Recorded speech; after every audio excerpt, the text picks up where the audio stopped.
Hello friends, कैसे हैं आप लोग। उम्मीद करता हूँ आप सभी लोग बहुत अच्छे होंगे। आज हम लोग एससीएमपी का सर्टिफाइड कॉपी देखने वाले हैं, मई 22 अटेम्प्ट का। ये मेरी फ्रेंड की कॉपी है। तो मैं आपको दिखाऊंगा कि इंस्टीट्यूट कैसे थ्योरी और प्रैक्टिकल क्वेश्चंस में नंबर देता है। अपने जो हम लोग एग्ज़ाम देते हैं उसमें मार्किंग कैसे होती है एक्चुअल में, मैं आपको वो दिखाऊँगा। तो पहला क्वेश्चन जो इस बच्चे ने अटैम्प्ट किया है वो क्वेश्चन नंबर 4 है। क्वेश्चन नंबर 4 में आपके 3 पार्ट थे, मतलब एक ए पार्ट था, ए और बी पार्ट थे, और ए में 3 पार्ट थे। पहला पार्ट जो था वो आपको थ्रूपुट अकाउंटिंग का था, जिसमें आपको रैंक्स निकालनी थी, 5 नंबर का था। और दूसरा पार्ट जो था वो इसी से रिलेटेड था, 2 नंबर का, जिसमें एडवाइस करना था। मतलब पहला पार्ट और दूसरा पार्ट इंटर कनेक्टेड थे, टोटल मिला के 7 मार्क्स के। तो देखिए, पहला पार्ट बच्चे ने प्रॉपर किया है, रैंक वैंक निकाली है, और उसके बाद रैंक वैंक निकालने के बाद प्रॉपर उसने पूरी कैलकुलेशन कर रखी है और ऑप्टिमम मिक्स भी निकाला है। तो इसमें बच्चे को 5 में से 4 नंबर मिले हैं। और दूसरे पार्ट में जो मैंने आपको बताया जैसे एडवाइस करना था, तो 2 में 2 नंबर इंस्टीट्यूट ने दिए, मतलब टोटल 7 में से 6 मार्क्स इसको मिले हैं। 1 नंबर इंस्टीट्यूट ने किस चीज़ का काटा ये मेरे को भी नहीं पता, क्योंकि बच्चे ने कैलकुलेशन प्रॉपर इस क्वेश्चन में कर रखी थी। तीसरा पार्ट जो था वो इस क्वेश्चन में ऑपरेशनल मेजर्स बताते थे थ्रू थ्योरी ऑफ कंस्ट्रेंट के। तो अब देखिए, ये प्रॉपर और प्योर थ्योरी क्वेश्चन है। अब बच्चे को याद नहीं थे बिल्कुल भी, तो उसने बना के लिखे, 6 पॉइंट लिखे उसने, और इंस्टीट्यूट ने 1 नंबर भी नहीं दिया। तो इससे ये साफ हम लोग को सोचना चाहिए कि अगर आपकी बुक की थ्योरी या फिर आपके कीवर्ड्स मैच नहीं हो रहे हैं तो इंस्टीट्यूट आपको 1 नंबर भी नहीं देने वाला। 1 नंबर भी नहीं मिलेगा आपको अगर आपने इस एससीएमपी में बना के लिखा है तो इसको 3 में से इस पर्टिकुलर पार्ट में 0 नंबर मिले हैं। नेक्स्ट जो पार्ट बी पार्ट था वो मैन्युफैक्चरिंग साइकिल एफिशिएंसी का था, 5 मार्क्स का।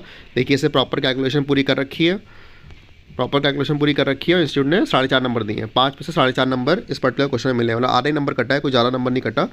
और जो लास्ट पार्ट था इस क्वेश्चन का वो ओलिगोपोली मार्केट का था, मतलब पूछा था ओलिगोपोली मार्केट बताइए और प्राइसिंग और नॉन प्राइसिंग स्ट्रैटेजीज बताइए। तो इससे देखिए, ओलिगोपोली मार्केट को पहले डिफाइन किया, जिसका इंस्टीट्यूट ने इसको हाफ मार्क अवार्ड किया है। उसके बाद ये पर्टिकुलर क्वेश्चन मेरी अपने फ्रेंड से बात हुई थी, तो उसको आता नहीं था, तो उसने बना के सारे पॉइंट्स लिखे, जिसमें से 1 या 2 पॉइंट सही आंसर से मैच हो गए, तो उसका 1 नंबर मिल गया इसको। टोटल 1.5 मार्क्स इसने स्कोर किए हैं 5 में से इस क्वेश्चन में। नेक्स्ट क्वेश्चन जो इसने अटेम्प्ट किया है वो क्वेश्चन नंबर 2 है। क्वेश्चन नंबर 2 का ए का जो फर्स्ट पार्ट था वो just in time procurement system का था, 4 मार्क्स का। देखिए, इसको 4 में 4 नंबर मिले हैं, इसे प्रॉपर कैलकुलेशन करके दिखा रखी है, आंसर मैच हो गया, 4 में 4 नंबर इंस्टीट्यूट ने उसको दिए हैं। जो नेक्स्ट पार्ट था उसमें 2 नंबर का था, उसमें बताया था necessity of over time cost, मतलब ओवर टाइम कॉस्ट इनकर करनी चाहिए कि नहीं करनी चाहिए। देखिए, इसने प्रॉपर ऑप्शन 1 ऑप्शन 2 करके दिखा रखा है, जिसके इसको 2 नंबर अवार्ड हुए हैं। तो पूरे नंबर इसमें भी अवार्ड हुए हैं, मतलब टोटल फर्स्ट पार्ट और सेकंड पार्ट मिला के 6 मार्क्स का हुआ, और 6 में से 6 नंबर मिले हैं। जो थर्ड पार्ट था इसमें इंस्टीट्यूट ने पूछा था what are the factors to be consider before implementing just in time. 4 marks का था। अब इसने इसको बना के लिखा, 4 मार्क्स का जो था बना के लिखा, इसका आंसर इसको नहीं आता था, तो इंस्टीट्यूट ने इसको 1 नंबर दे दिया। 1 नंबर सिर्फ दिया है, क्योंकि आंसर प्रॉपर इसको ना याद था और ना वो सेशन आंसर से मैच हो रहा था। तो 1 नंबर इंस्टीट्यूट ने इसको 1 पॉइंट कोई मैच हुआ होगा उसको दे दिया। नेक्स्ट क्वेश्चन जो बच्चे ने अटैम्प्ट किया है वो स्टैंडर्ड कॉस्टिंग का है। स्टैंडर्ड कॉस्टिंग का क्वेश्चन नंबर जो 2 का बी पार्ट था स्टैंडर्ड कॉस्टिंग का था, 5+5 मार्क्स का था। इसमें मतलब पहले पार्ट में कैलकुलेशन और दूसरे पार्ट में कुछ इवैल्यूएशन का बताना था आपको। तो सिर्फ इसको टोटल 10 में से सिर्फ 1 नंबर मिले हैं, 1 मार्क मिला है सिर्फ इसको। कोई एक वर्किंग नोट सही होगा उसका, बाकी इसका सॉल्यूशन गलत था, तो इसको नंबर नहीं मिला। नेक्स्ट क्वेश्चन जो बच्चे ने उसके बाद अटेम्प्ट किया है वो है आपका क्वेश्चन नंबर 5। 5 का जो बी पार्ट था वो ईएमए से था, कि ईएमए बताना था क्या है, और कैटेगराइजेशन दे रखी थी, उसमें आपको कॉस्ट की कैटेगराइजेशन करनी होती है ना, वाले क्वेश्चन होते हैं अप्रेजल प्रिवेंशन इसमें। तो वो 5 मार्क्स का क्वेश्चन था वो। तो पहले इसने देखिए ईएमए डिफाइन किया, तो उसको 1 नंबर उसका मिला। उसके बाद 4 कॉस्ट दे रखी थी, इसके 4 मार्क्स थे, लेकिन इसके 2 सही थे 2 गलत, तो उसमें इंस्टीट्यूट ने इसको 2 नंबर दिए। टोटल इसमें इस पर्टिकुलर क्वेश्चन में इसने 3 मार्क्स स्कोर किए, 5 में से 3 मार्क्स स्कोर किए इस पर्टिकुलर क्वेश्चन में। उसके बाद नेक्स्ट क्वेश्चन जो बच्चे ने अटेम्प्ट किया है वो है आपका 5 का सी पार्ट। 5 का सी टारगेट कॉस्टिंग से रिलेटेड था। पहले वाले पार्ट में आपको कमेंट वगैरह कुछ करना था, तो वो बच्चे ने अपने हिसाब से ये देखिए कर रखा है। इस बच्चे ने कमेंट कर रखा है, लेकिन इंस्टीट्यूट ने सिर्फ उसको 1 ही नंबर दिया है। इंस्टीट्यूट को कमेंट पसंद नहीं आया होगा, तो इंस्टीट्यूट ने सिर्फ 1 नंबर दे दिया। दूसरा पार्ट जो था इस पर्टिकुलर क्वेश्चन का वो आपका था इम्पैक्ट ऑफ टारगेट कॉस्टिंग। आपको इम्पैक्ट बताना था टारगेट कॉस्टिंग का, वो भी आपका 3 मार्क्स का था। तो उसमें भी इंस्टीट्यूट ने इसको 1 ही नंबर दिया है। इम्पैक्ट ऑफ टारगेट कॉस्टिंग में इंस्टीट्यूट ने सिर्फ इसको 1 नंबर दिया है। नेक्स्ट जो अटेम्प्ट किया है इसने 5 का ए पार्ट है। 5 का जो ए पार्ट था 2 नंबर का था, कुछ एडवाइस से रिलेटेड था ट्रांसफ़र प्राइसिंग का, तो इसमें इसको नंबर नहीं मिला। और सेकंड पार्ट 8 नंबर का था, 8 मार्क्स का था, उसमें आपको मेथड्स ऑफ वो पूछे थे transfer pricing, what are the methods of transfer pricing. 8 number का था, उसमें देखिए इसको सिर्फ और सिर्फ 0.5 मार्क्स मिले हैं 8 में से, क्योंकि इसको आता नहीं था, इसने फुल कॉस्ट मेथड लिखा, वो मैच हो गया, बाकी शायद मैच नहीं हुआ तो इसको इसमें नंबर नहीं मिले। तो टोटल इसको 0.5 मार्क्स मिले out of 8 in this particular question. Next question जो बच्चे ने अटेम्प्ट किया है वो क्वेश्चन नंबर 3 है। क्वेश्चन नंबर 3 का जो ए पार्ट था वो कस्टमर प्रॉफिटेबिलिटी का था आप, और 4 नंबर का आपका इसमें प्रैक्टिकल पोर्शन था, और 4 नंबर का वही जो कस्टमर प्रॉफिटेबिलिटी का आपने निकाला है उसको इंटरप्रेट करना था, इंटरप्रेट रिजल्ट्स वाला। तो देखिए इसमें 3.5 नंबर इसको पहले वाले में मिले हैं कस्टमर प्रॉफिटेबिलिटी एनालिसिस के टेबल बनाने में। इंस्टीट्यूट ने इसको देखिए 3.5 नंबर दिए हैं, कहाँ गए, यहाँ रहे, ये देखिए 3.5 नंबर दिए हैं इंस्टीट्यूट ने इसको।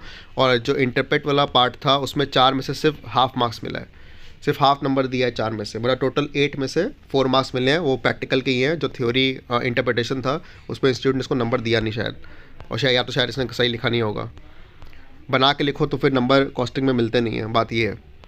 उसके बाद बी पार्ट जो था, बी पार्ट आपका था क्वेश्चन नंबर 3 का fundamental aspects of CRM, 3 number का था ये वाला पार्ट, और इसमें इंस्टीट्यूट ने नंबर नहीं दिए इसको, इसने बना के लिखा, तो देखिए इस पर्टिकुलर पार्ट में भी इसको नंबर मिले नहीं, 0 नंबर मिले हैं। इनफैक्ट ये 6 मार्क्स का था, ये 3 मार्क्स का नहीं, ये 6 मार्क्स का था। फिर उसके बाद जो सी पार्ट था उसमें आपको 2 बेनिफिट्स ऑफ CPA बताने थे, कस्टमर प्रॉफिटेबिलिटी एनालिसिस, 2 बेनिफिट बताते थे उसके, इसने बहुत सारे लिख दिए, 5-6 बेनिफिट्स लिख दिए, इसको 2 में 2 नंबर मिल गए, इसका कोई ना कोई बेनिफिट तो मैच हो ही गया होगा, इसमें इंस्टीट्यूट ने इसको 2 में से 2 नंबर दे दिया। और जो लास्ट पार्ट था इसका डी पार्ट, उसमें आपको बताना था relevance of customer profitability analysis in hotel and banking sector, मतलब उसका क्या रेलेवेंस है होटल और बैंकिंग सेक्टर में, इसका रेलेवेंस क्या आपको वो बताना था। और ये क्वेश्चन भी 4 नंबर का था, और 4 में से देखिए इसको 0 नंबर मिले, इसने बना के लिखा, इसको नंबर नहीं मिला। बना के लिखो तो थ्योरी अगर वो बुक से मैच नहीं हो रही तो उसमें नंबर इंस्टीट्यूट देता नहीं है, देता भी है तो फिर कोडियो के भाव या तो आधा 1 नंबर ऐसे दे देगा SCMP के पेपर में। फिर लास्ट क्वेश्चन आता है इसका question number 1 mandatory question.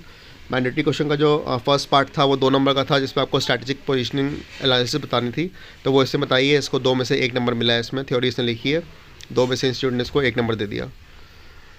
Next part जो था वो 6C का था। अब देखिए 6C में क्या है, आपने 6C के नाम तो लिख दिए और अंदर का लेकिन आपने बना के लिखा है ना, तो देखिए 6 नंबर का क्वेश्चन था ये, और 6 नंबर में से इसको 2.5 नंबर मिले हैं, मतलब आधे में नहीं मिले, अंदर का क्योंकि इसने बना के लिखा है, अंदर का मैच नहीं हुआ, ऐसे हेडिंग मतलब डाल दी, हेडिंग इसकी मैच हो गई, और अंदर का जो है वो प्रॉपर कीवर्ड से मैच नहीं हुआ, तो इंस्टीट्यूट ने उसको 6 में से 2.5 नंबर दिए, 4 4.5 भी नहीं, 2.5 नंबर दिए इसमें से। फिर नेक्स्ट देखिए इसमें पूछा था कि 6 सिग्मा का इम्प्लीमेंटेशन बताना है, कौन सी DMAC या DMA लगेगी, टेक्निक पूछी थी, तो इसने 6 सिग्मा पहले एक्सप्लेन किया क्या होता है, और डायरेक्ट इसने लिख दिया DMAC लगेगा। इसने कुछ एक्सप्लेनेशन सही से दिया नहीं क्वेश्चन का इंटरप्रेट करके कि क्वेश्चन में क्या ऐसा हो रहा है कि उसको DMAC लगाना पड़ेगा, तो इंस्टीट्यूट ने देखिए इसको सिर्फ 1 नंबर दिया है, ये क्वेश्चन भी 6 नंबर का था, 6 नंबर में से सिर्फ 1 नंबर मिला है इसको। फिर जो डी पार्ट था इस क्वेश्चन का, क्वेश्चन नंबर 1 का ही, वो आपका था फेजेस ऑफ लाइफ साइकिल, और प्रोडक्ट लाइफ साइकिल के फेज़ और यूज़ बताना था, किस फेज़ में भी है, यूज़ क्या है, ये सब, और 3 मार्क्स का था, तो इसमें इंस्टीट्यूट ने देखिए इसको 2 नंबर दिए। इसने अच्छे से लिखा है कंट्रोलिंग फोरकास्टिंग प्लानिंग टूल, तो प्रॉपर इसको 2 नंबर 3 में से दे दिए थ्योरी क्वेश्चन में।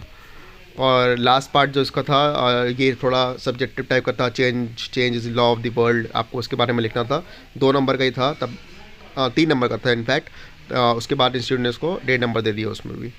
तो ये क्वेश्चन नंबर 1 जो था इसमें प्रॉपर इसने अटेम्प्ट थ्योरी वाले नहीं कर पाया था, तो 20 में से इसको 8 नंबर लेकिन फिर भी मिल गए, और ये कॉपी कंप्लीट हुई, सारे क्वेश्चन से अटेम्प्ट हो गए इसके 5 में से 5 क्वेश्चन।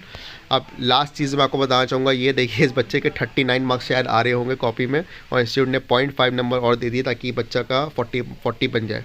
तो इंस्टीट्यूट इस चीज़ में भी हेल्प करता है कि बच्चा 40 कहीं ना कहीं से स्कोर कर ले, तो इस हिसाब से आप अपनी मार्किंग कर सकते हैं। थ्योरी प्लस प्रैक्टिकल क्वेश्चन में, प्रैक्टिकल क्वेश्चन में आप 1 नंबर कम कर लीजिए अगर आपका पूरा सही है, तो थ्योरी क्वेश्चन में अगर आपने बहुत अच्छे से लिखी है तो 6 में से आप 4 नंबर दे सकते हैं अपने आप को, 4.5 भी दे सकते हैं। लेकिन अगर आपको लगता है कि आपने एवरेज थ्योरी लिखी है या हेडिंग पे मेन फोकस किया है, तो आप आधे नंबर लेके चलें और अपना इवैल्यूएशन करें। और आपको अगर आपको इवैल्यूएशन में कोई भी हेल्प चाहिए होगी तो आप कमेंट सेक्शन में पूछ सकते हैं। Thank you guys.